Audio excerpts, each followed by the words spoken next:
Thank you. Thank you. That was beautiful. And welcome, everyone, on this beautiful Sunday morning.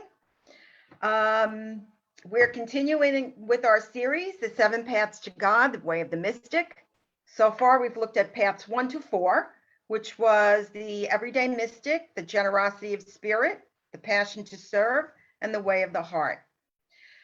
We spoke about the significance of the number 7 and the difference between mystical and magical. If you've missed any or would like to revisit them, you can find them on our website, www.unityspiritualcenter.org, under the tab Sunday Service, or on our Unity Spiritual Center Facebook page or on our YouTube channel. And if you're viewing the live stream and would like to join us for the full service on Zoom, feel free to email us at unity at unityspiritualcenter.org, and we'll send you the link. And for those of us who may be joining us for the first time, I'm Reverend Carmela, and it's a privilege and my honor and privilege to be the minister of Unity Spiritual Center. So now we're moving on to path 5, which is discipline, ethics, and will. Thy will, not mine, be done. You know, I'd like to start with a little tale. 2 monks were walking at sunrise by the banks of a stream that was swollen by the early spring rains. As they rounded a bend, they saw a young woman standing in the middle of the stream, holding up her heavy skirt, which was dripping with icy water. She had lost her footing while trying to scramble from one rock to the other, and she was standing there with tears sliding down her face. The older monk pulled up his robe, strode out into the stream, scooped up the woman in his arms, and carried her safely across. He deposited her on the other side of the bank. She thanked him with great relief, and the 2 monks continued on their journey. When the sun set that day and the monks were released from their vow of silence that they kept during daylight hours, the younger monk turned to his brother with fury, shaking his fists and shouting, "How could you have picked up that woman? You know we have vowed never to even look at a woman, let alone touch one. You broke your vows. You offended God." The older monk smiled patiently at the young man and said, "My dearest brother, I put that woman down on the outer bank of the stream 10 hours ago. You are the one who's been carrying her around all day."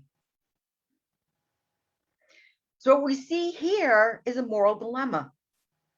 The younger monk was true to the letter of the law, keeping the discipline of his vows. The older monk responded to a higher morality, the distress of another human being.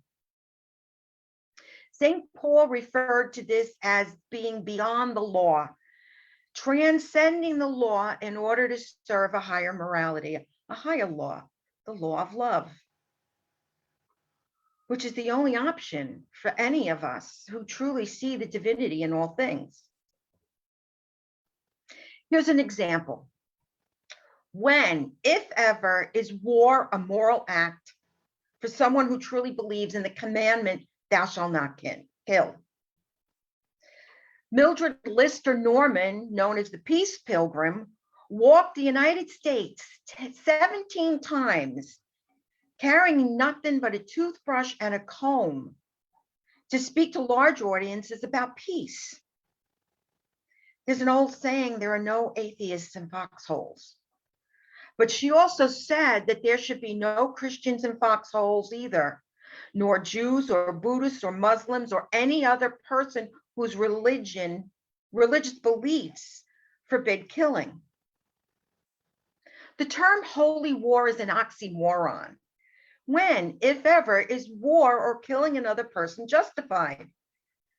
When does a higher morality overturn one of the 10 commandments, the Tibetan precepts for right living, or the Hindu precepts of Raja Yoga? If you believe that abortion violates the commandment to not kill, for example, is it your right to stop others from choosing to have an abortion?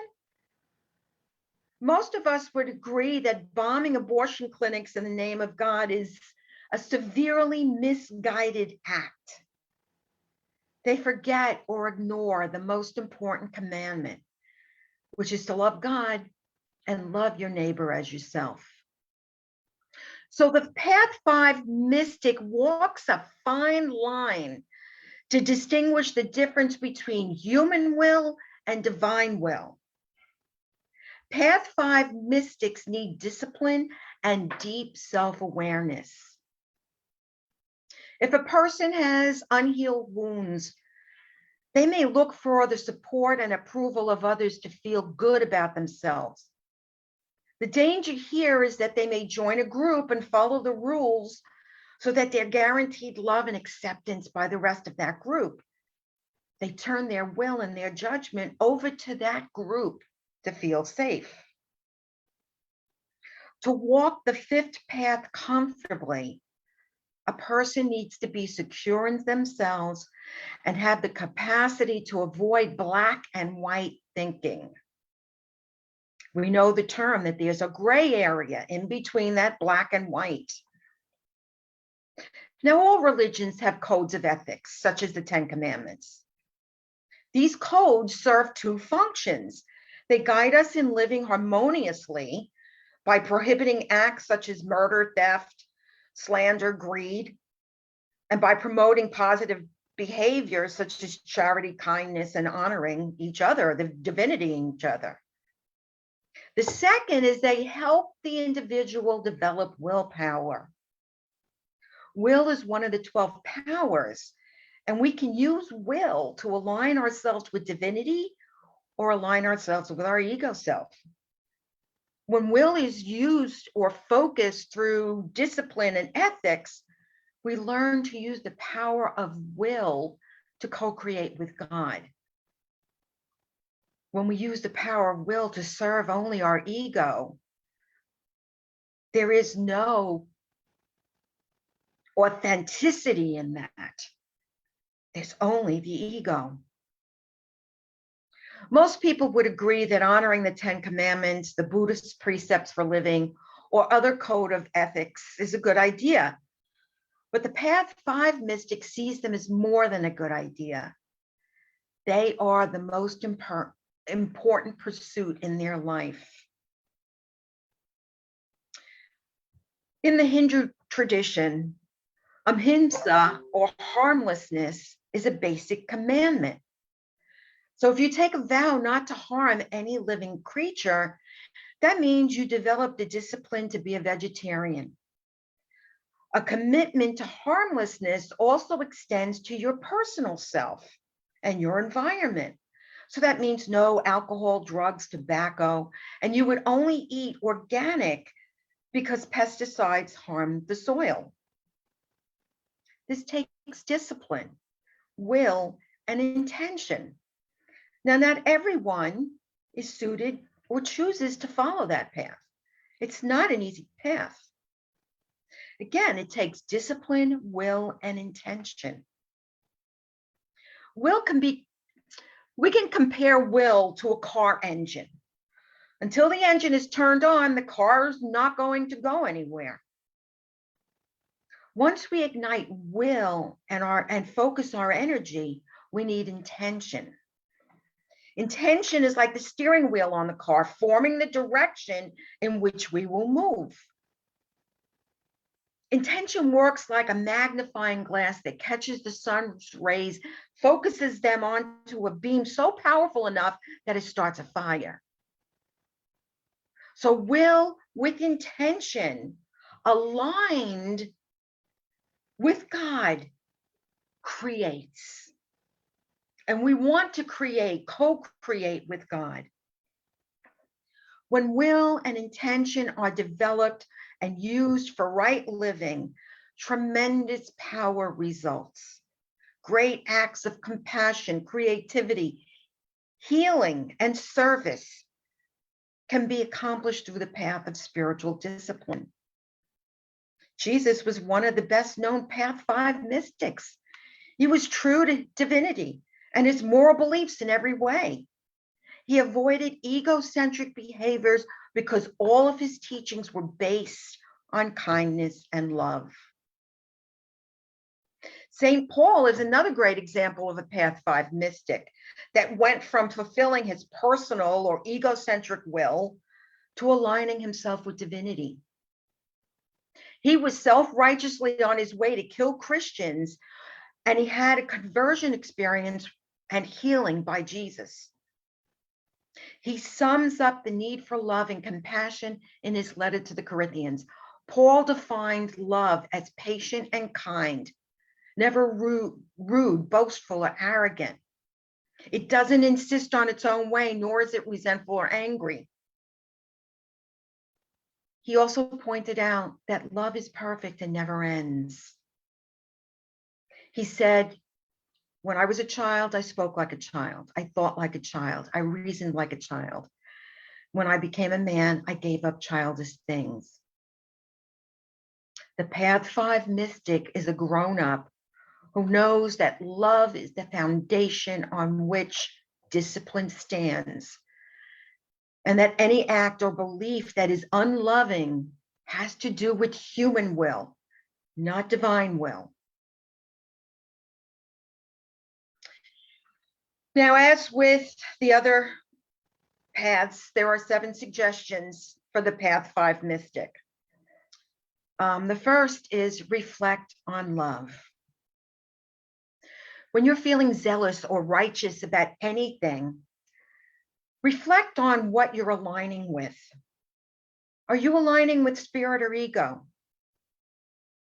Ask yourself the question, is my belief or action respectful and kind, or is it based in anger and judgment? If the latter is true, then some healing needs to take place before you take that action. Again, self-awareness. Self-awareness is so important. And what's the intention behind the action? Is it to love, or is it to hurt? Or is it to get your own way? If it's not out of love, don't do it. The second is act with integrity. Integrity means wholeness. Now, actions are whole when they are in alignment with our inner beliefs, with our inner truth. If we truly believe in harmlessness, then we need to consider becoming vegetarian. If we believe that slandering others is wrong, then don't gossip. If we act outside of our beliefs, then the results will be guilt, anxiety, depression. So always be true to yourself and act with integrity. Third is become familiar with the 10 Commandments as well as the entire book of Exodus. Now, a few years ago, I did a talk series based on Eric Butterworth's book, Breaking Down the 10 Commandments. And we looked at each one and what they meant and what they didn't mean. So consider looking at each of the commandments and reflect on what each one means to you. What would it personally mean to you to keep them? And are you willing to make the intention to do so?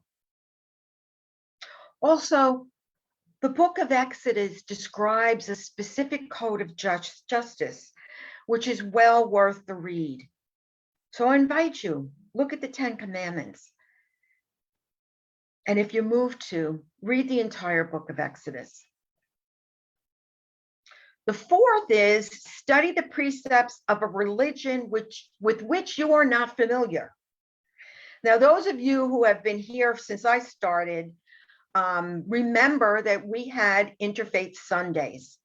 In 2016, we had a representative from another path join us once a month to share their history and their beliefs.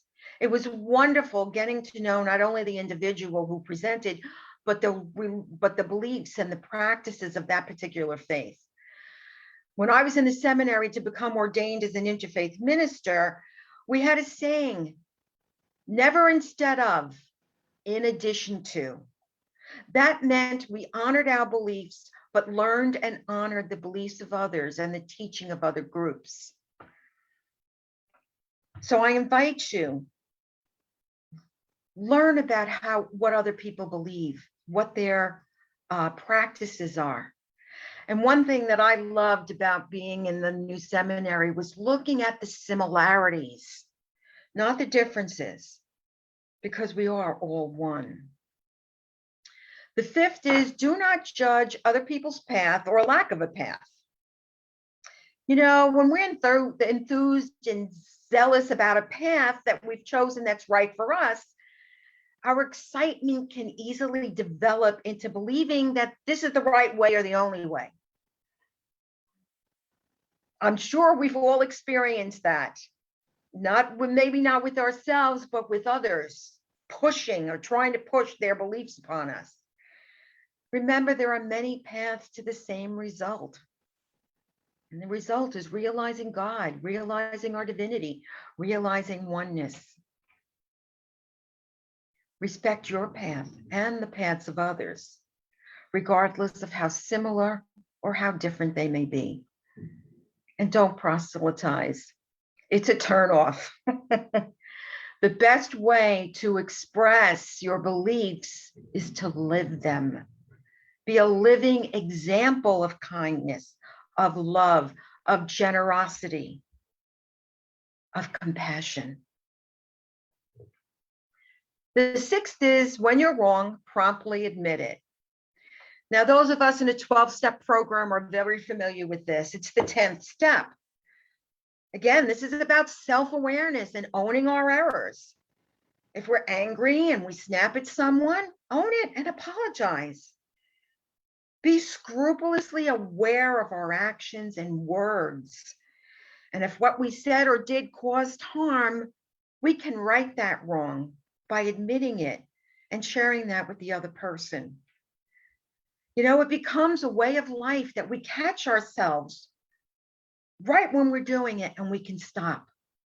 Sometimes we catch ourselves mid-sentence and change it from being judgmental to being kind. The seventh is do an active, fun activity daily. There's a fine line between discipline and compulsion.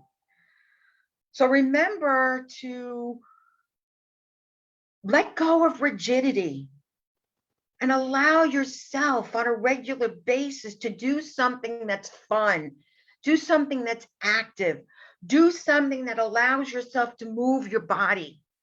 Take a walk, a hike, ride a bike, dance wildly in your living room.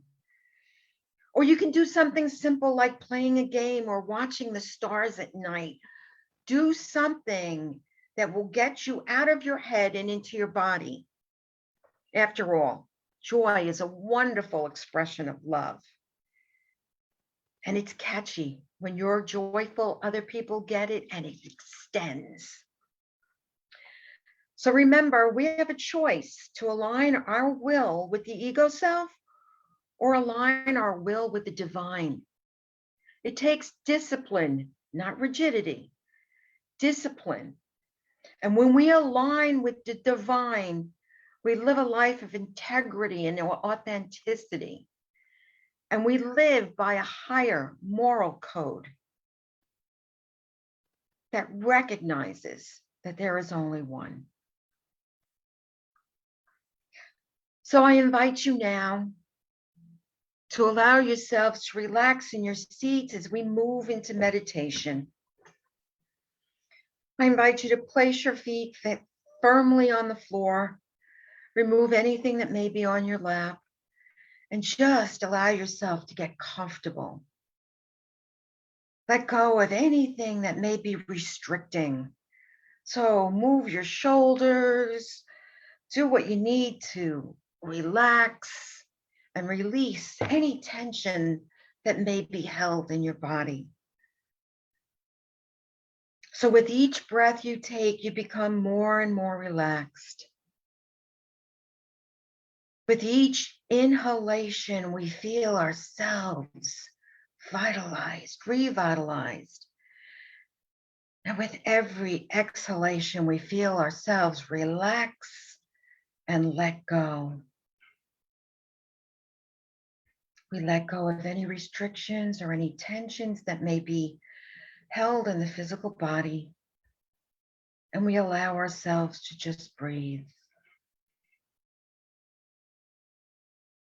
So we breathe in love, and we breathe out fear.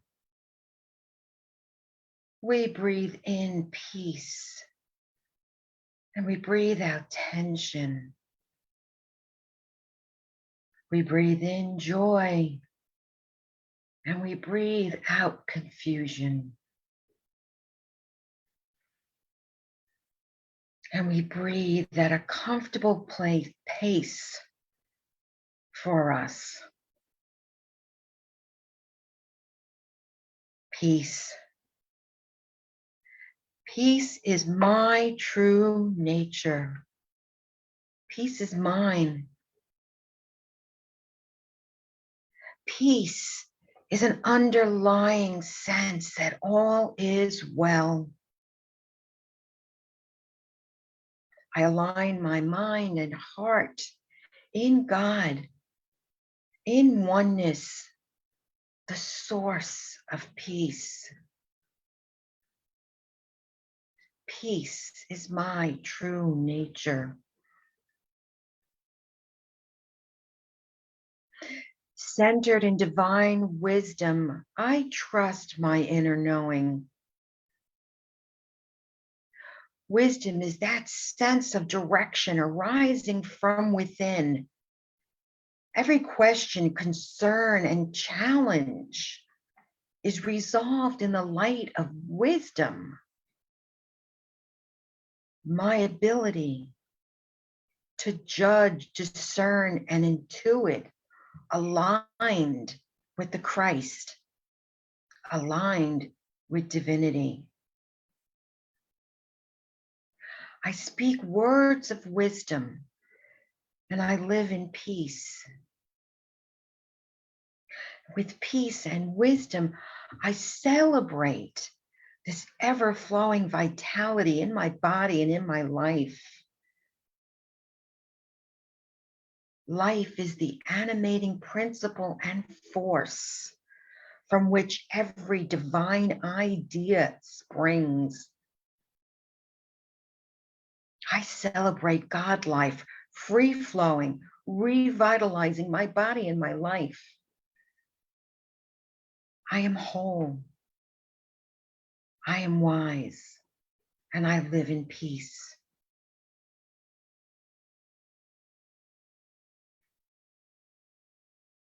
My mind is one with God mind.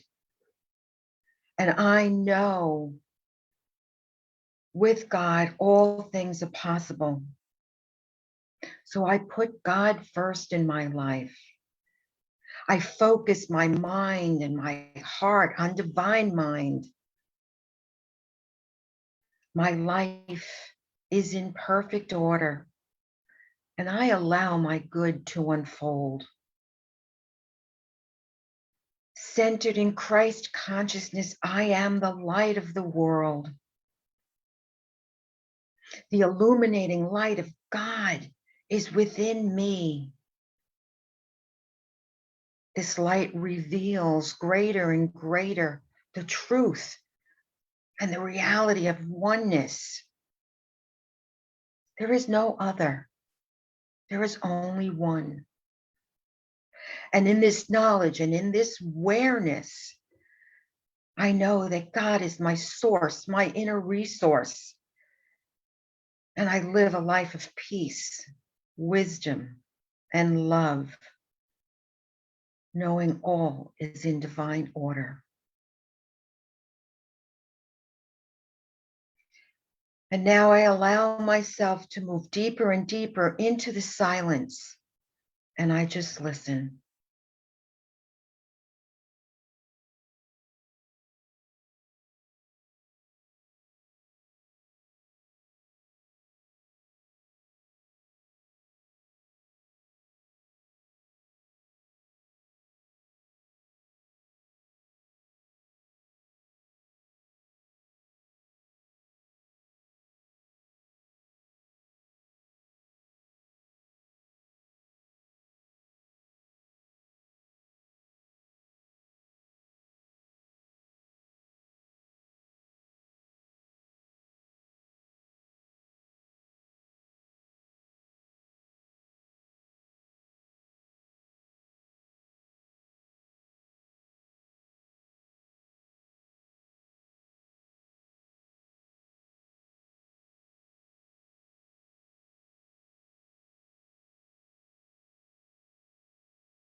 And now I bring to mind anyone who may be in need of prayer, all those on our unity prayer list, all those on silent unity.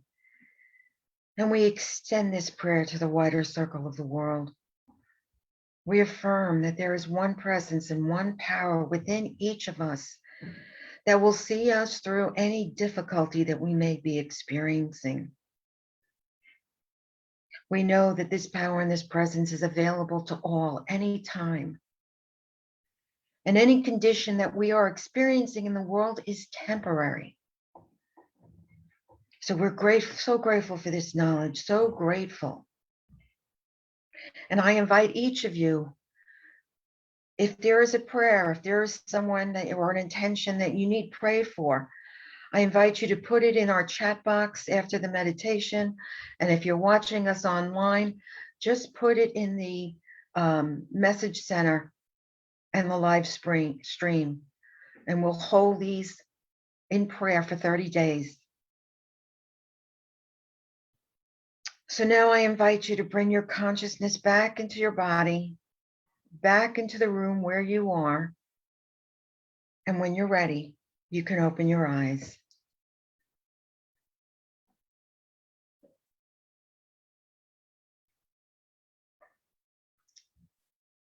Welcome back, everyone.